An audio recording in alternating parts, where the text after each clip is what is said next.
Hi everyone. Since the Tories came into power in the UK in 2010 in coalition with the Lib Dems, they have implemented a series of massive austerity measures and cuts to the public services in this country.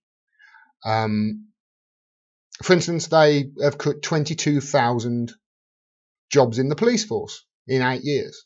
22,000, that's a massive amount. It really is a massive amount. We're not that big of a country. 22,000 makes a massive dent in the way the police can actually, do their job. And then the government wonder why stories like this appear. This was today. Merseyside police failing to check on sex offenders. They simply haven't got they haven't got the numbers to be able to do their job effectively. Now, I've spoken about this on my channel before. I've researched a hell of a lot on austerity, chief among which a guy called Mark Blythe is a vital source of information. He wrote the book that said Austerity, the History of a Bad Idea. And he says the first two reasons why austerity is a bad idea is, first of all, it doesn't work. The whole point of austerity is to reduce the debt. That's the whole point of it. But it doesn't work. This is from the Huffington Post. Now, UK national debt is still going up. The whole point of austerity is to bring it down. It's still rising. So that if the whole point of it is to reduce national debt, and it's still going up, then the very nature, the very ethos of austerity is pointless. And second of all, obviously, it's not fair. It's not fair, austerity isn't. Why are we in this mesh? Why do we need to make these austerity measures? So the government say, well, we need to do it because of the 2008 financial crash. Who caused that crash? The rich, who were bailed out by that crash. The rich, who made money from all that bailout, who bought up all the property and have seen massive increases in their property value in the last 8 years. The rich. And who's been asked to pay for it? The poor. How is that fair? And obviously, then we see, this in the Independent. I always go back to this. Landmark study links Tory austerity to 120,000 deaths. I'd put good money on that article not saying anything about one of those 120,000 deaths being a rich person. They're all going to be the poor. They're all going to be the vulnerable. They're going to be the people who we need to protect in this country the most. So I saw this in the New York Times today, and this really piqued my interest. Portugal dared to cast aside austerity. It's having a major revival. What a surprise. You may remember, Portugal actually received a bailout a while ago because their economy was in such bad shape. They ditched it 2 years ago. I'll read a bit of it. Read this article. I'm not going to read all of it. It's a long article. Again, as always, I'll link it in the section below. It says this. Portugal took a daring stand in 2015. It cast aside the harshest austerity measures its European creditors has imposed, igniting a virtuous cycle that put its economy back on path to growth. The country reversed cuts to wages, pensions and social security, and offered incentives to businesses. Wages, pensions and social security. Have those been cut in the UK? Continues, the government's U-turn and willingness to spend had a powerful effect. Creditors railed against the move, but the gloom that had gripped the nation through years of belt tightening began to lift. Business confidence rebounded. Production exports began to take off, including a guy called Mr. Rivera's olive groves. Quote, we had faith that Portugal would come out of this crisis, said Mr. Rivera, the general manager of Elea. The company focused on state-of-the-art harvesting technology and is now one of Portugal's biggest olive oil producers. We saw that this was the best place in the world to invest, he said. At the time of mounting uncertainty in Europe, Portugal has defied critics who have insisted on austerity as the answer to the continent's economic and financial crisis. While countries from Greece to Ireland, and for a stretch Portugal itself, toed the line, Lisbon resisted, helping to stoke a revival that drove economic growth last year to its highest level in a decade.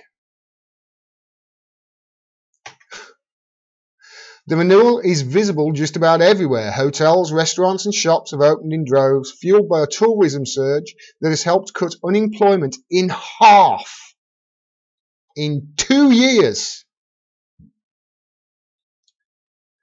In the Beto district of Lisbon, a mega campus for startup rises from the rubble of a derelict military factory. Bosch, Google and Mercedes-Benz recently opened offices and digital research centres there, collectively employing thousands.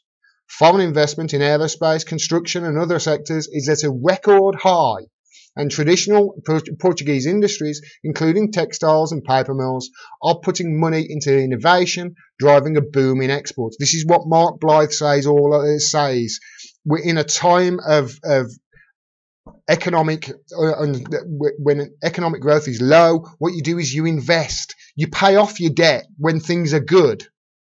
When things are bad, you invest. You can't treat a gigantic country's economy the same way as you would your budget at home. They're two totally different things. It continues, quote, "What happened in Portugal shows that too much austerity deepens a recession and creates a vicious circle," Prime Minister Antonio Costa said in an interview. We devised an alternative to austerity focusing on higher growth and more and better jobs, i.e. the sensible approach. Voters ushered Mr. Costa, a centre-left leader, into power in late 2015 after he promised to reverse the cuts to their income, which the previous government had approved to reduce Portugal's high deficit under the terms of an international bailout of €78 billion or $90 million. Mr. Costa formed an unusual alliance with communist and radical left parties, which had been shut out of power since the end of Portugal's dictatorship in 1974. They united with the goal of beating back some of the toughest aspects of austerity while balancing the books to meet Eurozone rules. So it wasn't 2 years, more like 2.5 years.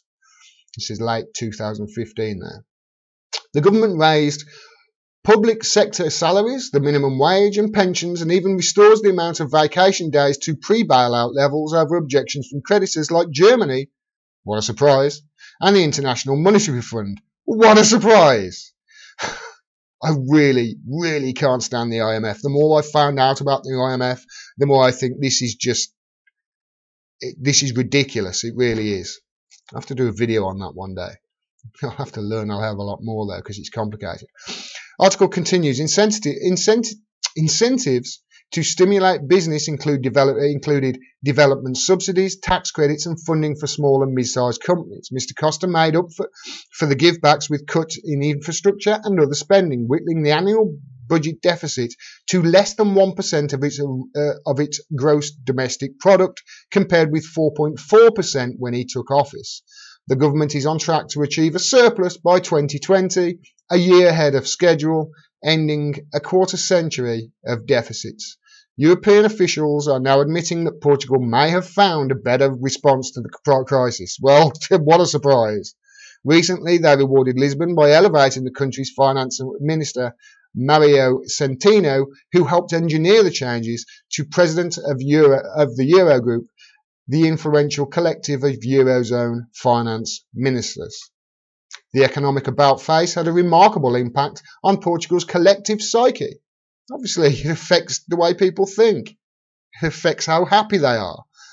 While discouragement lingers in Greece after a decade of spending cuts, Portugal's recovery has pivoted around to restoring confidence to get people and businesses motivated again, and obviously spending money again.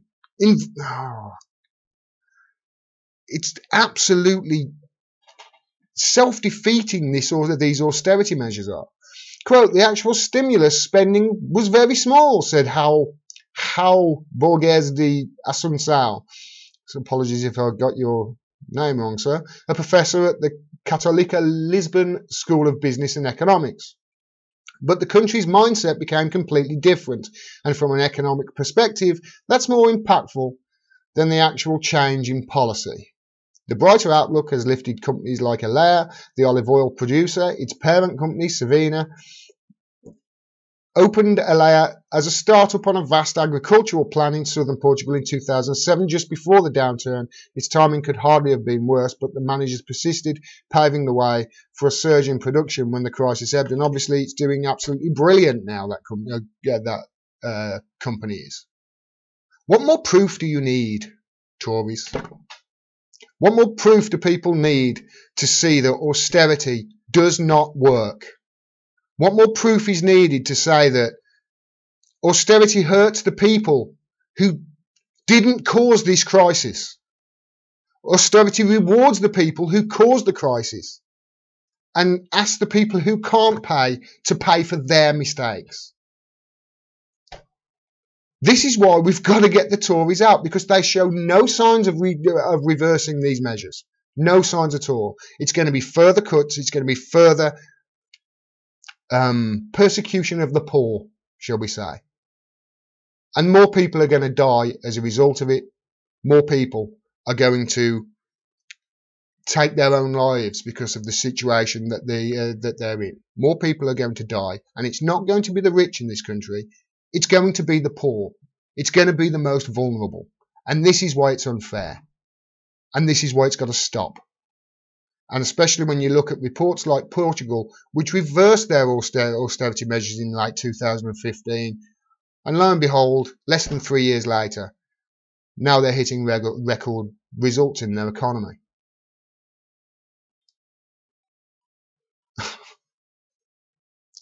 We've got to get these Tories out. I keep saying it now. Just sound like I'm right up Jeremy Corbyn's what's it. I'm not. We've just got to get these Tories out, because if they continue, it's going to be more than 120,000 people die. And like I say, it's going to be the most vulnerable. What more proof do you need, Tories? We've got to stop these austerity measures, because they are killing people. They're not fair. And they're pointless. If you like this video and you want to hear more, please click subscribe and click the bell down there as well, so you get a notification of when I drop further videos. Otherwise, YouTube will hide it from you, any future videos. They have admitted that they do that. We are facing an absolute onslaught, a barrage from both the corporate media and corporations who are trying to silence our voices. They're trying to stop us from bringing you the truth and cutting through the partisan BS that you get in the mainstream media. They don't like it. We're their competition. So if you can support channels like mine, please do so. Please share the videos wherever you can. Talk to your friends and family and spread the word about what we're doing. If you can support us on Patreon, please do so as well. The link is down there. You can support me for as little as $1 a month, and every bit helps. We cannot do this without your support. Thanks very much for your support. Until next time, peace and take care.